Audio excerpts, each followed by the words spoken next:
Hey guys, welcome back to a new blog. আশা করছি সবাই খুব ভালো আছো। তো ভিডিওটা বেশ কিছুদিন আগের, মানে 15 আগস্টে আমরা বিকেল থেকে আপ টু রাত্রি পর্যন্ত কি করেছিলাম সেটাই তোমরা এই ব্লগে দেখতে পাবে। So let's get started. যেহেতু 15 আগস্টের হলিডে পেয়ে গেছিলাম হাতে, সো এটাকে বাড়িতে বসে ওয়েস্ট করতে চাইনি, ভেবেছিলাম কোথাও ঘুরতে যাব। আর এবছর 15 আগস্টের পরের দিনেই ছিল জন্মাষ্টমী, আর সেদিন পর্যন্ত আমাদের জন্মাষ্টমী স্পেশাল কোনো রকম শর্ট বা ভিডিও কোনো কিছুই ক্যাপচার করাও ছিল না। তো সাডেন প্ল্যান হলো বিকেল দিকে বেরিয়ে জন্মাষ্টমী স্পেশাল কোনো শ্যুট করব, তার সাথে সাথে কোথাও একটা ঘুরতে যাব। আর এই ওয়ার্ক লাইফের মাঝখানে যখন 1-2 দিনের ছুটি পাচ্ছি, তখন আমার এখন যেটা সবচেয়ে বেশি ভালো লাগছে সেটা হচ্ছে কোথাও মুভি দেখতে যাওয়া। তো 14 আগস্ট যেহেতু ধূমকেতু রিলিজ করেছে, অনেক বছর পর দেব শুভশ্রীর একসাথে জুটি বেঁধে একটা ছবি বের হলো, তো প্ল্যানিং করেছিলাম সেদিনকে ধূমকেতুটাই দেখতে যাব। বাই দ্য ওয়ে, তোমাদের এরকম উইকেন্ডসে বা হলিডেজে কোথায় ঘুরতে যেতে ইচ্ছে করে অবশ্যই আমাকে কমেন্টসে জানিও। শো ছিল আমাদের ইভিনিংয়ে 7:15-র দিকে, আর প্ল্যানিং করে আমরা ওই 4টের সময় বেরিয়েছিলাম যাতে কোথাও একটা গিয়ে জন্মাষ্টমী স্পেশাল কিছু একটা শ্যুট করতে পারি। তো চলে এসেছিলাম আমরা আমাদের বাড়ির কাছাকাছি একটা চিলড্রেন্স পার্কে। পার্কটা তখন বেশ ফাঁকাই ছিল, আর এই বর্ষার ওয়েদারে খুব একটা বেশি বাচ্চাদের নিয়ে কোনো প্যারেন্টস বের হয় না যেহেতু, সো পার্কটা ফাঁকা পেয়েছিলাম। আর জায়গাটা যে কতটা সুন্দর, কতটা সাজানো গোছানো সেটা তোমরা ভিডিওতে দেখতেই পাচ্ছ। অ্যান্ড মেনলি যেটা সেটা হচ্ছে আমাদের মডেল ওয়াইজ জায়গাটাও কিন্তু একদম পারফেক্ট। তো এখানে এসে একদমই টাইম ওয়েস্ট করিনি, ফার্স্টেই ওকে যে টাচ আপ বাকি ছিল সেগুলো কমপ্লিট করে নিয়েছিলাম, আর তারপর যতটা সম্ভব তাড়াতাড়ি করে ওকে শ্যুট করাচ্ছিলাম। আর আমাদের মডেল কিন্তু সত্যি ভীষণ কোঅপারেটিভ, ও যতটা পারছিল করছিল, নিজের বেস্ট দেওয়ার চেষ্টা করছিল। এই করতে করতে এদিকে সন্ধেও নেমে এলো, সো এখান থেকে এবার আমাদের বেরোতে হবে। তো শ্যুট কমপ্লিট করে আমরা এখান থেকে বেরিয়ে যাচ্ছিলাম আমাদের নেক্সট ডেস্টিনেশনের দিকে। আর তোমরা দেখতেই পাচ্ছ বিকেলবেলার থেকে সন্ধেবেলার ভিউটা আরও বেশি ভালো ছিল পার্কের। এবার ভাবছো তো এই জ্যামটা ঠিক কিসের? অ্যাকচুয়ালি আমরা যখন এই জ্যামটার মধ্যে এসে পড়লাম, আমরাও ফার্স্টে ভাবছিলাম অ্যাকচুয়ালি হয়েছেটা কি এত ভিড়। বাট তারপরে মনে পড়লো, ও আজকে তো ইন্ডিপেন্ডেন্স ডে, মানুষ আজ ইন্ডিপেন্ডেন্ট হয়ে রাস্তায় ঘুরতে বেরিয়েছে, ঠিক যেমনটা আমরা বেরিয়েছি। সো এখন তো করার কিছু নেই, এই জ্যাম সহ্য করে এই জ্যাম ঠেলেই আমাদেরকে এগোতে হবে। আর এইখানে আমরা প্রায় 1 ঘন্টা মতো ফেসে গেছিলাম, যেটা জাস্ট আনএক্সপেক্টেড ছিল আমাদের কাছে। তো আমরা এসেছিলাম সেন্ট্রামে মুভি দেখতে, আর এখানে এসে আমি জানতে পারলাম সত্যি বিজনেসম্যানরা জিনিয়াস। যেখানে সারা বছর পার্কিং চার্জ থাকে 20 টাকা, সেখানে আজকে 30 টাকা। কোন দিন কেমন কোন জায়গায় ভিড় থাকে সব কিছুই ওদের আগে ভাগেই জানা।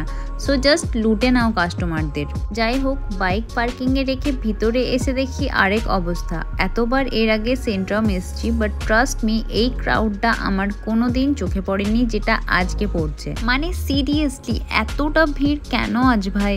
তারপর তো চলে এসেছিলাম সিনেকসমোতে, আর এই ভিড় ঠেলাঠেলি করতে করতে আমাদের বেশ অনেকটাই যেহেতু লেট হয়ে গেছিলো, সো তখন জাস্ট তড়িঘড়ি করে থিয়েটারে ঢুকে পড়েছিলাম। না একটা ফটো তুলেছিলাম, না একটা ভিডিও ক্যাপচার করেছিলাম। সো হাফ টাইমে বেরিয়ে এসব আমরা ক্যাত মারছিলাম আর কি, মানে কিছু তো একটা করতে হবে নাকি হাফ টাইমে। আর তোমরা কারা কারা এই মুভিটা দেখলে আর দেখে তোমাদের কেমন এক্সপিরিয়েন্স হলো অবশ্যই আমাকে কমেন্টসে একটু জানিও।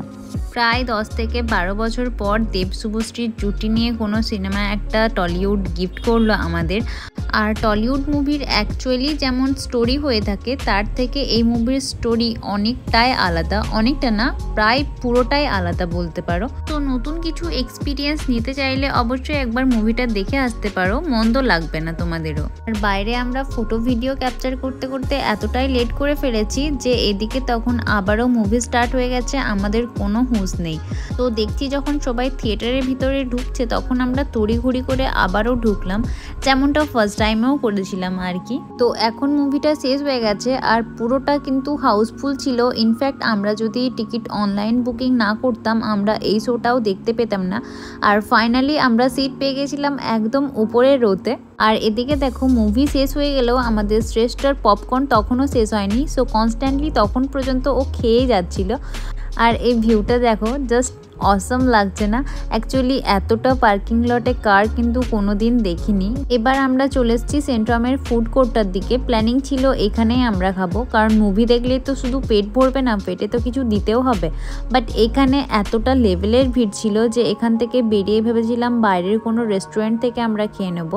রাত তখন প্রায় 10:30টার কাছাকাছি। বাট অন্যদিন তো এই টাইমে সেন্ট্রাম বন্ধ হয়ে গেলেও আজকে তখনও যথেষ্টই ভিড় ছিল। তোমরা যারা আসানসোল বা তার আশেপাশে থাকো তারা সেন্ট্রাম আসতে কে কে পছন্দ করো আমাকে একটু অবশ্যই কমেন্টসে জানিও। আমি তো যে কোনো অকেশনেই সেন্ট্রাম চলে আসি। তোমাদের আগেই শেয়ার করলাম যে এখানে যেহেতু ফুড কোর্টে অনেকটা ভিড় ছিল বলে এখানে আমরা খেলাম না। বাট তারপর আমরা গিয়েছিলাম একটা বিরিয়ানি দোকানে, সেখানেও এতটাই ভিড় ছিল, প্লাস সেখানে বললো 15 থেকে 20 মিনিট ওয়েট করতে হবে। তো ওই টাইমটা আমাদের কাছে ছিল না বলে আমরা চলেছিলাম পাঞ্জাবি রাজওয়ে, কজ এখানে সব খাবারই ভালো লাগে। বাট এখানেও আজ যে লেভেলের ভিড়, এখানে গিয়ে তো বললো 40 মিনিট ওয়েট করতে হবে শুধু সিট পাওয়ার জন্য। তো এখানেও আমাদের আজ ভাগ্যে নেই। যেখানে আছে সেটা হলো বিজয় ফুড প্লাজা। প্রায়ই আসি আমরা এখানে, তোমরা দেখতেই পেয়েছো ভিডিওতে। আর এখানে এসে ফাইনালি আমরা সিট পেয়ে গেছিলাম, তার সাথে সাথে খাবারও অর্ডার করে নিয়েছিলাম।